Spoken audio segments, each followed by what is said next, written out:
Bueno, sobre todo, primero agradecer al doctor Soriguer y a Maribel y a todos los que han invitado para venir aquí a Málaga. No es la primera vez que estoy en Málaga. A ver si esto funciona. ¿Avanza o no avanza? Está. Bueno. Y la primera vez que le tengo que agradecer a mi mujer, mi primer viaje a Málaga, porque yo me fui a Estados Unidos con 18 años. Yo me crié en Santander y me fui a Estados Unidos con 18 años y no conocía Andalucía. Nunca había estado, al sur de Toledo nunca había estado. Que es una vergüenza, ¿verdad? Me da mucha pena admitirlo, pero es la pura verdad, no conocía Andalucía. Y cuando mi mujer, que es americana de origen cubano, se enteró de tal laguna en mi formación, dijo, esto hay que remediarlo y nos tenemos que ir de vacaciones y empezaremos en Málaga. Y entonces vinimos a Málaga, alquilamos coche y por lo menos pasamos unos 10 días conociendo Andalucía. Aquí es desde el castillo de Gibraltar, ahí tienen la catedral, y a esta Lucía, que por cierto está de 35 semanas de embarazo. Con lo cual, si de repente suena mi móvil, tendré que cogerlo y responder y a lo mejor salgo corriendo. O sea que espero poder terminar la conferencia. Y de hecho, esa primera introducción a Málaga me encantó como ciudad, como historia, como lugar. Y he venido varias veces y ahora tenemos un consorcio internacional en los que nos alternamos entre Dublín, Belfast, Boston y Helsinki. Y cuando le tocaba el turno de Helsinki, yo hice la sugerencia de que a lo mejor en vez de Helsinki, ¿por qué no vamos todos a Málaga? Y tenemos nuestra conferencia en Málaga y todo el mundo aceptó que en enero, mejor que Helsinki, pues Málaga. Y aquí vinimos a tener nuestra conferencia. Bueno, el tema de la conferencia es de la predicción de la diabetes y la prevención de la diabetes, y podemos personalizar o individualizar un poco más los factores de riesgo que uno puede examinar en la población para poder implementar estrategias preventivas. Este es el Casino de Santander, os invito a venir a Santander, en el otro extremo de la península. Entonces, Casino, predicción, ¿se puede predecir la diabetes? ¿Y por qué predecir? Bueno, pues uno puede pensar primero para prevenir, por esa ola gigantesca que se nos avecina, a lo mejor para racionalizar recursos. En una sociedad en la que a lo mejor no tenemos la capacidad de poder prevenir la diabetes en todo el mundo, podemos dirigir esos recursos que son limitados a la población, al segmento de la población que más lo necesite. A lo mejor para poder individualizar la vigilancia, a lo mejor no hace falta hacer controles de glucosa o de síndrome metabólico a toda la población todos los años, porque hay algunos que es muy poco probable que desarrollen el síndrome, mientras que otros un poco más, entonces se puede individualizar, personalizar un poco más los controles de seguimiento que se hacen. A lo mejor una persona que sepa que está en camino de desarrollar la diabetes puede tomar decisiones vitales de todo tipo, de dónde va a vivir, de qué trabajo va a hacer, de qué tipo de actividades lúdicas se va a implicar, de cómo va a formar a su familia. Puede informar esas decisiones si esa persona sabe que tiene un perfil de riesgo más avanzado que otras. Y luego también ayuda a saber, personas que están en camino de desarrollar la diabetes a corto plazo, participar en ensayos clínicos en los que sabemos que la incidencia va a ocurrir de forma más temprana y entonces es más eficiente, más eficaz el formular esos ensayos clínicos sabiendo que los resultados van a ocurrir antes.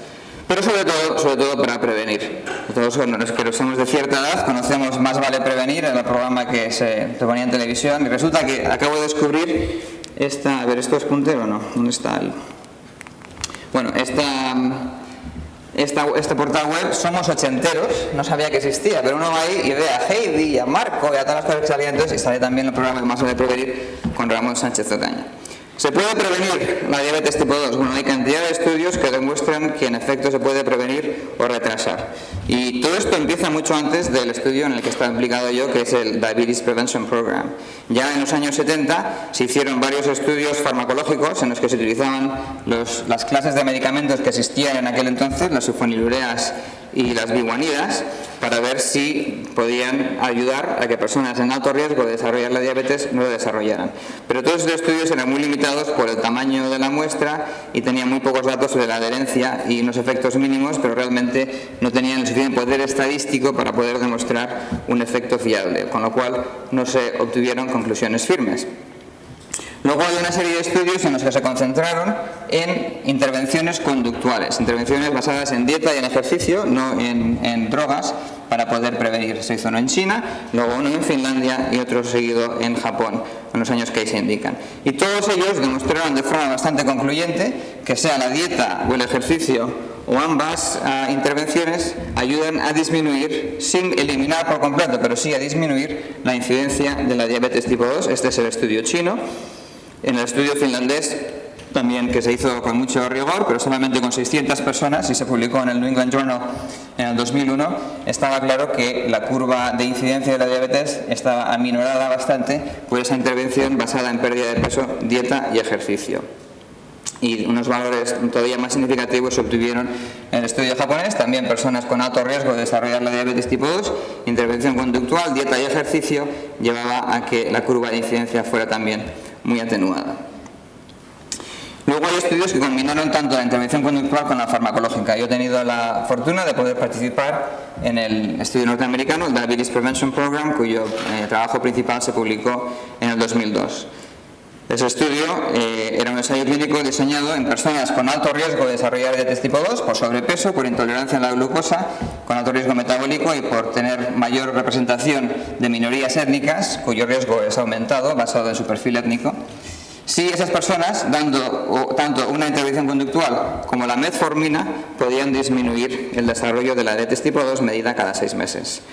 Fueron 3.200 participantes, todos con intolerancia a la glucosa, como he dicho, con la glucosa elevada en ayunas y con sobrepeso, y se les randomizó a estos 3 brazos en el estudio clínico en que indico. Había un cuarto brazo de personas en las que se les empezó con troglitazona, un fármaco de la clase tiocilinindionas que era muy nueva en ese periodo, pero al poco tiempo de comenzar el estudio se demostró que la troglitazona tenía un perfil negativo a nivel de riesgo hepático y hubo que suprimir ese brazo, con lo cual esos 585 participantes no terminaron de completar el estudio.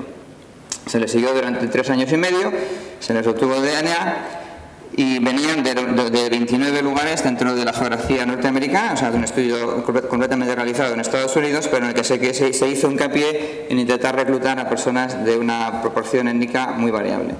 Los 55% eran de origen blanco, europeo, pero había un 20% de afroamericanos, un 16% de hispanos y también representación de americanos nativos, indios nativos y asiáticos.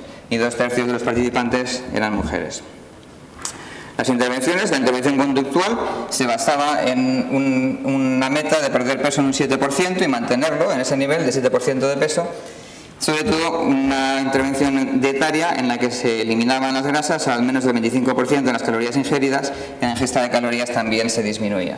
Y luego se les pedía que hicieran ejercicio, un ejercicio moderado, sin demasiado extremo, con 150 minutos semanales, 5 días, 30 minutos diarios de actividad física, por ejemplo, caminar a cierto ritmo, y que mantuvieran eso. Y para eso tenían un entrenador físico, tenían un dietista, se les llamaba, se les seguía, se les incentivaba y se les seguía a nivel muy cercano. O metformina, 850 miligramos 2 veces al día, y luego la troglitazona, que ya he dicho que tuvo que parar antes. La cohorte que se mantuvo en el lifestyle, el estilo de vida conductual, al cabo de 6 meses, como se ve en el gráfico superior, perdieron 6 kilogramos, más o menos en media 6 kilogramos de peso, lo mantuvieron durante un año y luego a lo largo del estudio aumentaron un poco más de peso, pero sin llegar al nivel de los que estaban en placebo. En metformina se perdió un poquito de peso y se mantuvo. Y en cuanto a nivel de actividad, la actividad física fue mucho mayor en el grupo conductual. Y el resultado clínico fue bastante contundente. Por un lado, esto nos sorprendió que el 38% de los participantes en el grupo placebo desarrolló diabetes en 3 años y medio. Es un porcentaje altísimo. O sea, en esta población de alto riesgo, más de 1/3 de la población en 3 años ya tenía diabetes tipo 2. Pero tanto la metformina como el estilo intenso de vida redujeron el riesgo con un 58% de disminución si tenía una intervención conductual y 31% de disminución con la metformina. La troglitazona, analizada de forma distinta, porque ya digo que solo se tuvo a estos participantes durante un año y medio, tuvo más o menos resultados parecidos al grupo de vida, a la intervención del estilo de vida conductual en cuanto a la reducción en la incidencia, pero con mucha menos convicción, por ser una muestra más limitada y un seguimiento también más corto del resto de los brazos del estudio. Y ahora hemos seguido a esta población durante 10 años. Y el efecto de reducción, aunque la incidencia ha continuado aumentando, es decir, de los 3 grupos todos han seguido desarrollando diabetes, ya que eran personas con alto riesgo, sí que se mantiene la distancia entre los 3 brazos, de forma que tanto la intervención conductual como la metformina siguen teniendo menor incidencia en la diabetes, y se mantiene también la distancia respectiva entre cada una de ellas. Uno puede mirar este gráfico y verlo como un vaso medio vacío o medio lleno. Por un lado, sí que funcionan estas intervenciones, sí que retrasan o pueden prevenir la diabetes en algunos individuos, pero el caso es que el paso es inexorable. Parece que esta población continúa desarrollando la diabetes año tras año, y aunque lo haga de forma más lenta, más solapada, con esas otras dos intervenciones, también la siguen manteniendo. Con lo cual, hay mucho lugar para poder intervenir, para poder también ralentizar este desarrollo, para poder identificar cuáles son los perfiles bioquímicos o genéticos o de otro tipo que hacen que algunos individuos continúen, a pesar de esas intervenciones, desarrollando una enfermedad que puede llevar a complicaciones que todos conocemos. Con lo cual, el trabajo de nuestro laboratorio se ha determinado, en cierto sentido, en poder identificar biomarcadores nuevos, que nos ayuden a decir cuáles son las personas que están en mayor riesgo, además de lo que ya conocemos, y ver si hacer ese rastreo, ese tamizaje con biomarcadores nuevos nos ayuda a poder dirigir las intervenciones preventivas de forma más personalizada. Entonces, es posible predecir. Podemos utilizar la genética, los conocimientos que estamos teniendo en los estudios de asociación a genoma completo, que nos están identificando cantidad de lugares del genoma, para poder predecir por encima de los factores clínicos quiénes son los que van a desarrollar diabetes, sí o no. Pues en la última década ha habido una explosión genética de LOCI, lugares del genoma, cada uno aquí denotado por el nombre del gen en el que caen los polimorfismos, desde el 1997 hasta el 2012, cantidad de lugares del genoma en los que existe una asociación irrefutable con la diabetes tipo 2. Estos son variantes que existen en cada uno de estos lugares, de estos LOCI, algunas veces que caen en genes, otras veces al lado de genes, pero que regulan la expresión de genes, otras veces no se sabe exactamente cómo lo hacen, pero son variantes del genoma en las que unas personas tienen un alelo y otras personas tienen otro, y las personas con el alelo de riesgo desarrollan diabetes con más alta incidencia que las otras. Y ya se conocen, ya digo, como 60 o así, 60 o 70 lugares del genoma, durante eso existe. Entonces la idea es, podemos utilizar esta información para elaborar un marcador genético basado en estos alelos que nos diga si podemos distinguir personas a mayor o menor riesgo de desarrollar la enfermedad. Hay que tener en cuenta que a pesar de tener 60 lugares o 70, solo conocemos una fracción muy pequeña de la contribución genética en la diabetes tipo 2, más o menos el 15%.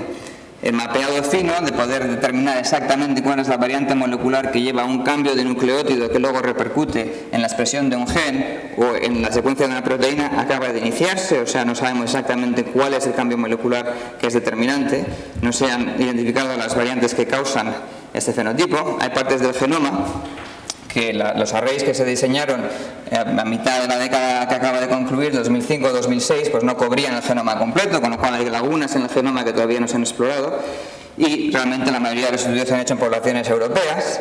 No hemos mirado variantes que no fueran polimorfismos, por ejemplo deleciones, o por ejemplo duplicaciones o inversiones. Hay variantes de baja frecuencia que tampoco hemos capturado. No hemos estudiado todos los modelos genéticos que se podían hacer. Interacciones epigenéticas, o sea, todavía hay muchas partes del genoma que todavía no se han hecho, con lo cual la información genética que tenemos, aunque es mucho mayor que la que teníamos hace una década, sigue siendo muy limitada. Eso es importante recalcar. Por ejemplo, este estudio ha estimado que pueden existir dentro de las variantes comunes que comparten todas las poblaciones del mundo, en los diversos continentes, puede haber hasta 3.000 variantes más o menos que influyan al desarrollo de la diabetes tipo 2, de las cuales solo conocemos 60, o sea que ahí te deja bien claro que todavía queda mucho por descubrir. Entonces lo que hicimos fue, bueno, conociendo estas variantes genéticas, vamos a diseñar un modelo de predecir la diabetes tipo 2 en una cohorte poblacional, como es el Framingham Heart Study, con el que he estado trabajando. Vamos a ver si podemos utilizar factores clínicos que tiene todo médico en su centro de salud y ver si la variación genética aporta algo más que complemente o que aumente la información que proporcionan los factores clínicos. Desarrollamos un modelo personal en el que solo se cuenta la edad, el sexo, la historial familiar, el índice de masa corporal. Un modelo simple o sencillo que incorpora variables que cualquier médico tiene en su consulta: tensión arterial, los triglicéridos, el colesterol HDL, la cintura, la circunferencia de cintura y la glucosa. Un modelo más complejo que implica sobrecargas de glucosa, estudios dinámicos, etc. Y a ver cuáles de estos modelos predicen la diabetes tipo 2 de forma más precisa. La forma en la que esto se estudia es haciendo lo que llamamos curvas ROC. Una curva ROC lo que hace es coger la especificidad y que uno menos la especificidad contra la sensibilidad del estudio. Una prueba diagnóstica que sea completamente inútil, por ejemplo, cara o cruz, tengo un enfermo delante de mí en la consulta, porque tú vas a desarrollar diabetes sí o no, cara o cruz, te da un área bajo la curva ROC del 50%. Eso sería una diagonal que parte este cuadro por la mitad, ¿no? La diagonal, es el 50%. Una prueba diagnóstica inútil, que no te da ninguna información, porque es el 50% sí o no. Entonces lo que uno quiere con cualquier prueba diagnóstica es que el área bajo la curva llegue al 100%, no, lo más cercano al 100%. Entonces uno quiere una curva que vaya qué pena que no tengo puntero, porque yo creo, no sé si esto funciona o no funciona, pero no, le doy al láser y no me da. Pero la idea es, ¿me entendéis? ¿No? La idea es que la curva sea el 100%. Eso sería una prueba perfecta, que te discrimina perfectamente si una persona va a desarrollar algo o no.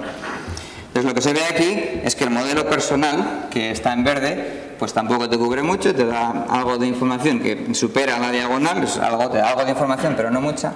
Pero ya el modelo sencillo o 3 variantes distintas del modelo complejo te dan una precisión del 85%, ¿no? El área bajo la curva es del 85%. Eso quiere decir que cada 100 personas en tu consulta, teniendo en cuenta la edad, el índice de masa corporal, la tensión arterial, los triglicéridos, el colesterol HD, la cintura y la glucosa, 85 de las 100 veces podrás predecir con precisión que esa persona va a desarrollar la diabetes tipo 2. Está bastante bien a nivel clínico, puramente clínico. Y aquí el desafío es, ¿la genética lo superará o no lo va a superar? Y aquí se publicaron 2 estudios, uno liderado por mi compañero James Meggs en el New England Journal, acompañado de otro estudio paralelo de un grupo con el que también colaboramos de Suecia, que realmente llegaron a las mismas conclusiones.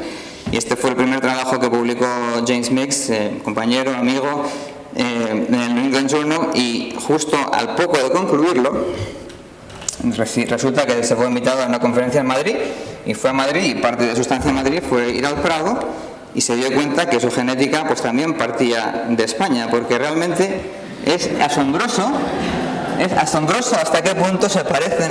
La foto que tengo de él tampoco es la mejor, porque si le ves a él, es que es perfectamente el del centro, o sea, es igual. Él lo vio, me lo contó, él lo vio y dijo, pero ahí está mi antepasado, o sea, yo debo haber venido de España, y además que él también disfruta del vino bastante, ¿no? O sea, que se ha pasado, el gen del alcoholismo también se ha pasado de generación a generación. Bueno, con James trabajamos en el Framingham Heart Study, es una cohorte que se ha seguido desde hace varias décadas en Estados Unidos. Sobre todo trabajamos con la cohorte del medio, que son los hijos de la cohorte inicial, en los que empezando en 1972 y cada 4 años a 5.000 personas se les ha ido fenotipando cada 4 años y viendo si tenían diabetes o no tenían, con lo cual teníamos perfecta incidencia de la diabetes tipo 2 durante ese periodo. Y tenemos ADN, tenemos muestras clínicas, etcétera. Pues utilizando un marcador de 18 polimorfismos, en el 2008 solo teníamos 18, se hizo la pregunta de si ese marcador genético podía separar a personas que no desarrollaron la diabetes de las personas que sí la desarrollaron.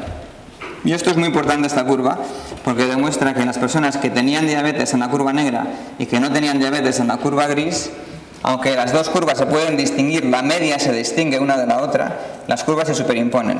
De forma que cualquier persona que esté debajo de una de las dos curvas puede estar debajo de la otra. O sea, es casi imposible discernir, aunque puedes separar la media, puedes decir si esta media es significativamente diferente. O sea, un marcador del 17.7 es distinto del 17.1 en 5.000 personas. Como media poblacional lo puedo distinguir. A nivel individual, si tengo un paciente delante de mí con este perfil genético, ¿lo puedo distinguir o no? Pues no, individualmente no se puede distinguir, poblacionalmente sí.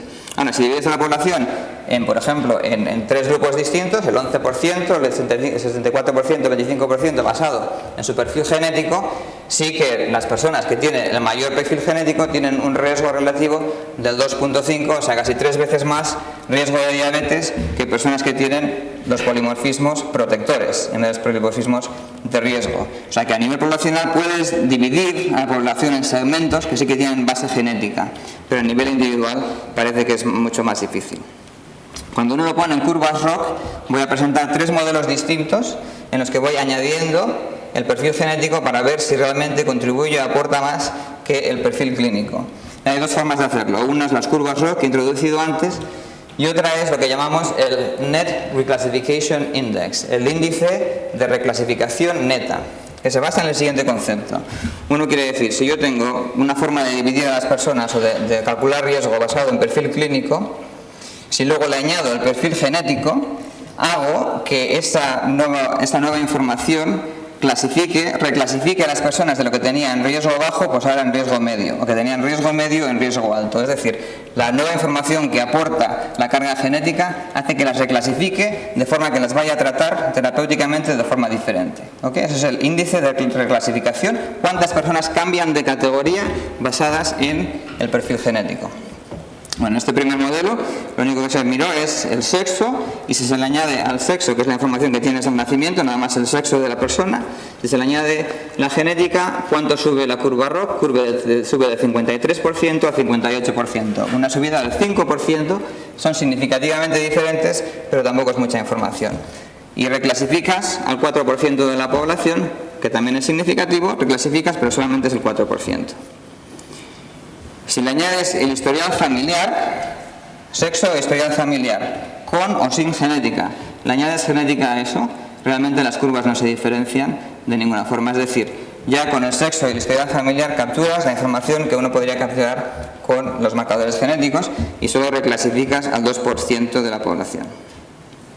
Y si ya le pones el modelo clínico sencillo que he introducido antes, con el índice de masa corporal, los triglicéridos, el colesterol, la glucosa y todo eso, pues en esta corte el 90% de las personas tienen un área bajo la curva ROC, o sea, puedes predecir de 9 de cada 10 lo predecirás correctamente, y añadiendo a esto la carga genética va del 90% al 90,1%, o sea, una diferencia que realmente es clínicamente insustancial. Y en cuanto a reclasificar a la gente, solo reclasificas al 2% de la población. Esto quiere decir que por lo menos en este momento, en el 2008, con 18 marcadores genéticos, realmente no superábamos de ninguna forma lo que ya es una predicción clínica bastante avanzada. 3 años más tarde repetimos el estudio, ahora liderado por José Miguel María Llanes, que está en Madrid y vino a hacer un año de rotación con nosotros, y él lo estudió con 40, en vez de 18 polimorfismos, con 40. Y una observación que tuvo su estudio es que, aunque realmente se confirmaba lo anterior, que no añadíamos mucho al perfil clínico, si se hacía en menores de 50 años, que en aquel momento yo creía que eran personas muy mayores, pero cada vez me voy dando cuenta de que es la plenitud de la juventud, en menores de 50 años se puede reclasificar más o menos el 25% de la población a nivel genético si se añade eso solamente al sexo. La idea era, al momento del nacimiento, lo único que se conoce es el sexo y la historia familiar. Si se hiciera un perfil genético al momento del nacimiento, podríamos reclasificar de forma mejor, de forma que a los niños que tenían mayor perfil de riesgo se les podría derivar hacia intervenciones conductuales un poco más saludables, etc. Pues en el 25% de los casos podría tener sentido, y si le añades a eso los factores clínicos, reclasificas el 11%. O sea que un poco mejor para personas menores, pero de todas formas realmente tampoco añade mucho al perfil clínico, por sobre todo en mayores de 50 años. Y ahora mismo, todavía sin publicar, pero ya presentado, lo hemos hecho con 62 marcadores genéticos que se recogen aquí, un estudio liderado por Jason Bassi. Esto lo voy a pasar para un poco más de tiempo aquí. Y lo que se demuestra son dos cosas. En rojo se ve que la odds ratio por alelo de riesgo sigue siendo significativa, es decir, el perfil genético sí que cuenta para predecir. Te añade un 20 a un 10% de riesgo por cada alelo de riesgo que uno lleve, o sea que sí que es una carga genética que realmente está demostrada, tiene efecto en la incidencia. Pero en amarillo lo que se ve es que el área bajo la curva ROC, que también se llama la estadística C, tampoco crece mucho según vas aumentando el número de polimorfismos que tienes. De 17 polimorfismos en el primer estudio, a 40 polimorfismos en el segundo estudio, a 62 en el último. Solo hemos ido avanzando realmente de forma muy limitada en cuanto a la proporción que se predice, y tampoco añade mucho al modelo clínico. O sea, en conclusión, la genética realmente, aunque sí que predice, no añade mucho al perfil clínico que ya tenemos, con la posible excepción de menores de 50 años. ¿Y qué es de la metabolómica? La metabolómica lo que consiste es en estudiar las moléculas que circulan en el sero, en el plasma de las personas. Y estos son reactivos que contribuyen, que son el resultado de las reacciones bioquímicas que todos tenemos en nuestro cuerpo y que circulan en plasma. Pueden ser nucleótidos, aminoácidos, ácidos orgánicos, carbohidratos, lípidos, todo tipo de formas moleculares que uno puede recoger de la plasma o el sero y ver si, en cierto modo, explican el estado metabólico de la persona. Lo estudiamos en una combinación de cromatografía de alta presión líquida, HPLC, con espectroscopía de masas, de forma que poniendo la preparación, lo que fuera orina o sangre o cualquier fluido animal en esa tecnología y aplicando una carga, dependiendo de la carga y la masa del ion, podemos determinar de qué molécula se trata y en qué cantidades está. Y hemos publicado 2 trabajos, uno basado en aminoácidos y otro basado en lípidos, viendo si esos perfiles que existen en sero pueden predecir o no predecir el desarrollo de la diabetes tipo 2 en la misma cohorte de Framingham. Aquí el experimento fue el siguiente. Tenemos muestras almacenadas de hace muchos años en estas personas en las que ya sabemos que años más tarde desarrollaron la diabetes tipo 2. Entonces, cogimos una cohorte de 189 personas que fueron a desarrollar la diabetes tipo 2, cuyas muestras de sero almacenadas antes de que desarrollen la diabetes tipo 2 las teníamos ya en el congelador. Y los cotejamos, los pareamos con otras 189 personas que tenían el mismo perfil metabólico en cuanto a índice de masa corporal, glucosa en sangre, sexo, edad, etcétera, pero que sabemos que al cabo del tiempo no habían desarrollado la diabetes tipo 2. No se parecían en la cohorte basal, no eran indistinguibles, pero nosotros sabíamos, teniendo ya los 12 años de seguimiento, que unos iban a desarrollar diabetes tipo 2 y los otros no. Nos medimos los metabolitos en sero, 300 metabolitos en sero, para ver qué diferencia había y si ese perfil metabólico podía predeterminar lo que iba a ocurrir al cabo de una década. Y aquí está el matching que se hizo entre, ya ven que la circunferencia de cintura, el índice de masa corporal, el sexo, la edad, todo eso está perfectamente, incluso la glucosa en sangre es parecida entre los dos grupos. Y en el primer trabajo vimos que había aminoácidos, sobre todo aminoácidos de cadena, no sé cómo se dice en español, branch chain amino acids, isoleucina, fenilalanina y aminoácidos aromáticos, cuyo nivel estaba mucho más alto en las personas que iban a desarrollar diabetes que en las personas que no desarrollaron la diabetes. Y cuando uno lo pone en forma de odds ratio, tanto en cuanto de forma continua, por cada desviación estándar de aminoácido había una odds ratio de 1.5 a 1.6, dependiendo del aminoácido, o cuando se divide la población en cuartilos de riesgo, siendo el cuartilo de nivel más bajo la referencia, y luego los demás van avanzando, cuanto más niveles de aminoácidos había, mayor el riesgo de desarrollar la diabetes tipo 2 de forma muy significativa, y después de ajustar el análisis a la edad, al sexo, al índice de masa corporal y la glucosa en ayunas. Es decir, que niveles más altos de estos 5 aminoácidos predisponen o te marcan como más probable de desarrollar la diabetes tipo 2 al cabo de 8 a 12 años. Y también cuando se ajusta a variantes, por ejemplo, más complejas de la regulación de glucemia, como puede ser la insulinoresistencia o el perfil pancreático de las células beta en cuanto a su capacidad de responder a la glucosa. Y lo replicamos en otra cohorte paralela completamente distinta, en Malmö, Suecia, en las que también se había hecho un seguimiento de 13 años, de más o menos del mismo tamaño, y realmente los resultados son reproducibles, de la forma que realmente son, y se han reproducido en varias otras cohortes que conocemos. Entonces esto es una estrategia diferente, complementaria. Por un lado está el perfil genético, que es invariable, por otro lado está el perfil metabolómico, que también te puede proporcionar información que complementa y a lo mejor incluso supera al perfil clínico. En el estudio de triglicéridos y de lípidos, lo que se hace es medir estas moléculas, la cantidad de moléculas lipídicas en sero, y la forma en la que se cuantifican en esta plataforma es por el número de carbonos que tienen y el número de enlaces dobles que cada carbono tiene. La mayoría son ácidos grasos. Los ácidos grasos pueden tener pues de 12 a 20 carbonos y pueden tener un número variable de enlaces dobles en cuanto a su nivel de saturación, y se pueden medir en la plataforma en cuanto al número de carbonos y el número de enlaces dobles, y puede haber varias moléculas que caen iguales en el número de carbonos y enlaces dobles, pero tienen estructura un poco diferente, o sea, no es determinante de cada molécula. Y el perfil que se vio fue que tanto si uno lo mira por número de carbonos o por número de enlaces dobles, en la ratio de casos a controles, los casos siempre tenían nivel más alto de cadenas de carbono con menos carbonos o con menos enlaces dobles. O sea, lo que se muestra aquí en esta figura es la ratio de casos a controles en cuanto a nivel de cada molécula, y se ve que más o menos tiene un 50% más de cadenas de ácidos grasos en los que hay menor número de carbonos y hay menor número de enlaces dobles. Ese es el perfil que se vio en el estudio lipídico. Entonces ahora ya lo ponemos todo junto, podemos utilizar la genética y la metabolómica de forma combinada para ver si esto nos ayuda a superar la predicción clínica. Ya con esto quiero concluir, y estos son ya datos que no son publicados, que acabamos de terminar ahora mismo y que se van a presentar la semana que viene en Barcelona. Entonces lo que voy a hacer en este gráfico es mostrar solamente el área bajo la curva ROC, que habéis visto antes que podía llegar al 85-90% con la predicción clínica, y ver cómo eso cambia dependiendo de los marcadores que añadamos en cada modelo. Entonces empezamos por la base de que con edad, o sea, el 50% es el suelo, 50% es un estudio que no tiene ningún valor. Si le añades a una persona edad y sexo, puedes subir al 58% más o menos en tu valor predictivo, y la idea es intentar llegar al 100%, que es el techo de la predicción.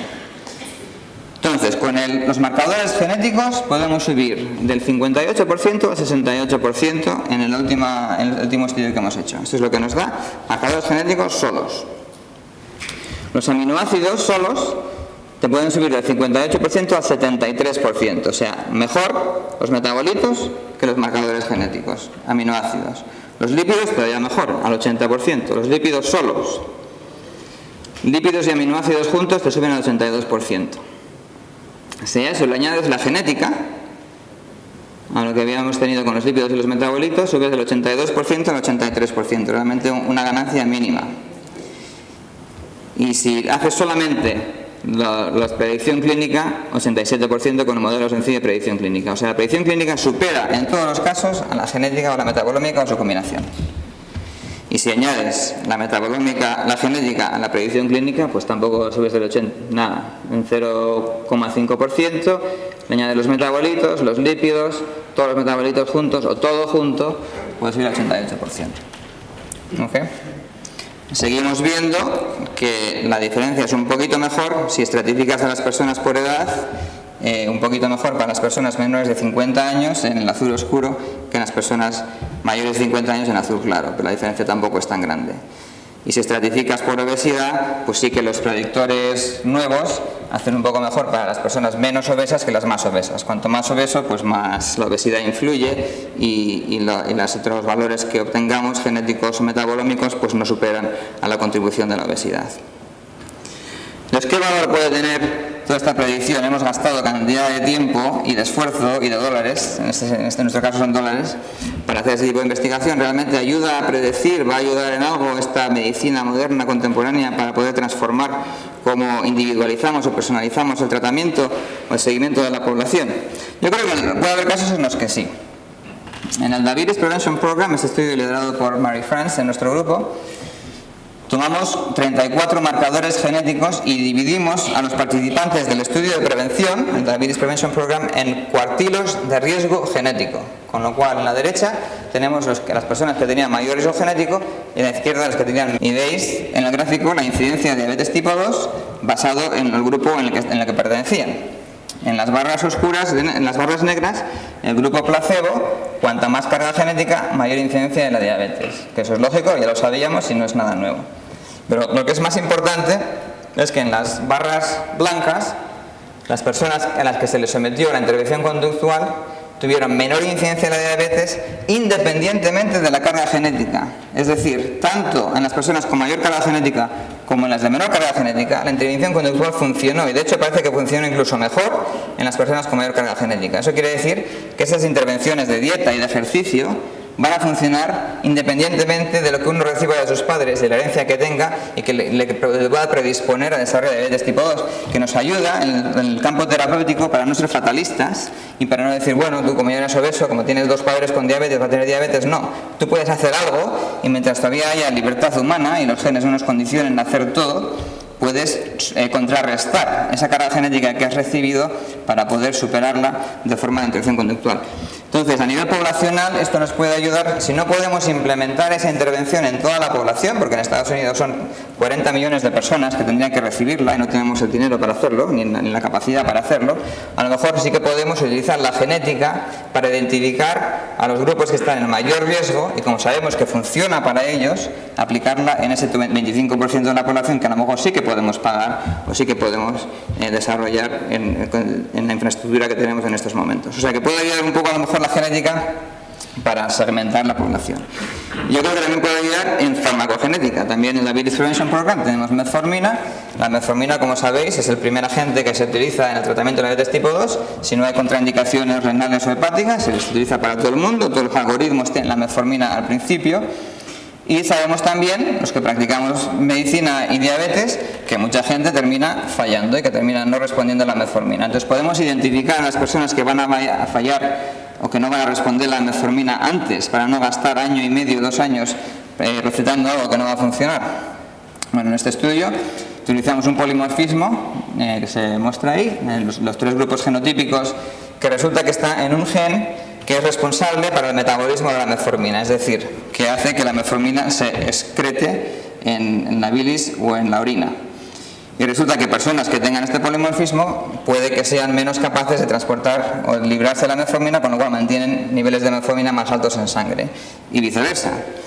Entonces, cuando estudiamos la incidencia de diabetes basado en genotipo y basado en la intervención con metformina, había 2 grupos genotípicos que sí que respondieron a la metformina, como se sabía que iban a poder en cuanto a prevenir el desarrollo de la diabetes, pero hubo un 30% de los participantes que eran homocigóticos para el polimorfismo CC, en las barras rojas, que no respondieron en absoluto. Es decir, identificamos a un tercio de la población para los cuales la metformina no sirvió para contrarrestar o prevenir la incidencia de la diabetes. Si eso lo sabemos con antelación, si esto se replica, se reproduce, se ha hecho ya 2 estudios que también apoyan esta conclusión, pues a lo mejor se puede aplicar en la población en general para poder decir la farmacogenética puede ser más individualizada de forma que la apliquemos a las personas que son más probables que vayan a responder.